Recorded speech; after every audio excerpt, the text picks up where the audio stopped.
Just kill me already. Hey guys, what's up? It's the Culture Detective here, investigating your favorite albums. And today I'm going to do an album review on the latest Boris or Boris album. No. N-O. No.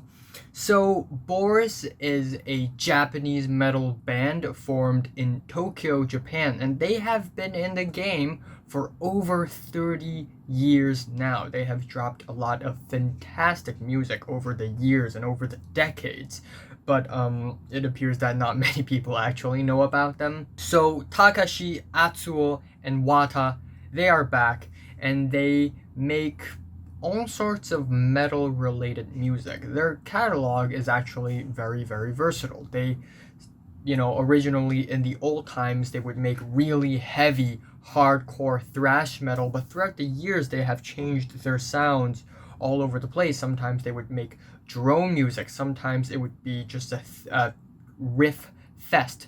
Sometimes they would make a shoegazy, dreamy, metal-ish pop record. So yeah, they're really, really versatile. But with No, they have finally returned to their old sound, which is very thrash, very heavy, very hardcore, sludgy, crusty metal.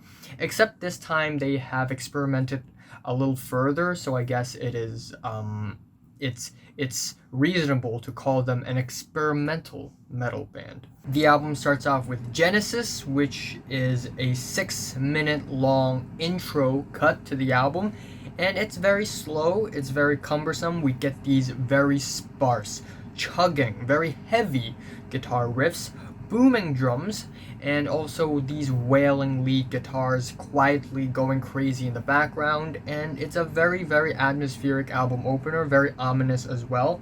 Towards the end, the pace starts to pick up with the very reverby, thick guitars. However, I don't think this is the most amazing album opener ever. I think it's pretty slow for an album opener. However, the pace really, really picks up with the second track, Anti-Gone, where the band just bursts, they just blast, they just explode. Essentially, we get these guitar riffs that are very speedy, very hardcore punk. The vocals, they're growly, very animalistic, and overall, it's a very exciting and fiery metal track that's just meat and potatoes and above average. The third track, Non-Blood Lore, is even more colorful of a track with the very end-of-the-world apocalyptic type post-rock riffs, and also these enveloping dense vocal layers, which are not necessarily screams but more yelps, but they're still very expressive and loud and just emotional yelps. It just makes the track very apocalyptic and very larger than life. Again, the riffs on this track, they're very heavy, they're also very chaotic, and I think it is a fantastic track as well. The next track, Temple of Hatred, is very, very, very speedy. So speedy, at some point in the track, the guitar riffs, they become swirling, dizzying, drony noise, basically. They become so chaotic, so cacophonous. They become pure, dizzying noise. And I guess it sounds really interesting. And even so, we get these very violent shouts and yelps that are very skate punk-esque. And while I don't think this track is one of the more standout tracks on the album, it still certainly catches my ear. Next up, we have the track Zerkalo, which is another really slow, drony, sludgy track that sounds very sparse but also very twisted. The screams, they are ghoulish and haunting, and the riffs, they are absolutely heavy, absolutely sludgy as well. This album is definitely for the sludge metal fans. If you're a fan of very just mushed up and very cumbersome and loud and noisy slapping guitars, well, here you go. The howling feedback, they sound fantastic, and even though this track is a very strange, incoherent piece, I still really like the sound play of the track. Next up, we have HxCxHxC Perforation line, and this is definitely the strangest track on the entire album for me. It is very atmospheric, very drony, but also at the same time colorful. This track manages to perfectly blend hardcore punk with shoegaze, in that we get these very fast drums, violent guitar riffs, and very violent, aggressive screams, but all at the same time we're also sort of drunken in this wall of sound that is actually very colorful, very beautiful, and very lush, and it's just a really strange combination, yet it works. It sounds very gratifying, it's very mushy, yet it's beautiful, and it's a really interesting track. Up next we have Kikinoue, which is one of the more straightforward and short tracks on the album, but it's still fantastic. The vocal melodies on this track, they're absolutely ominous. There's a huge hardcore punk vibe on this track. The rolling drums and the drony riffs, they work together really well, and it's a really solid track. And same goes for the next track, Lust, which I don't think is a bad song, like, at all. It's a very heavy thrash track. It isn't anything experimental, very straightforward, so if you're looking for anything experimental, you're not going to see it on the track Lust. But nonetheless, it's still a very solid, coherent metal track with amazing creative background sound effects and also these very flashy guitar riffs that are just impressive.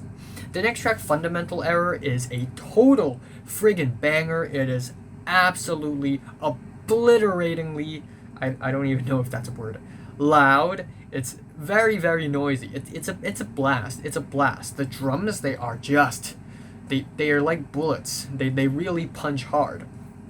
And the guitar riffs, they shred, and the vocals, fundament. I can't really hear them really well, but the shouts, they are really entertaining. I mean, the band really goes hardcore on this track, and it is entertaining as hell. Next up, we have the track Loveless, which is a near 7-minute long, multi-phased track.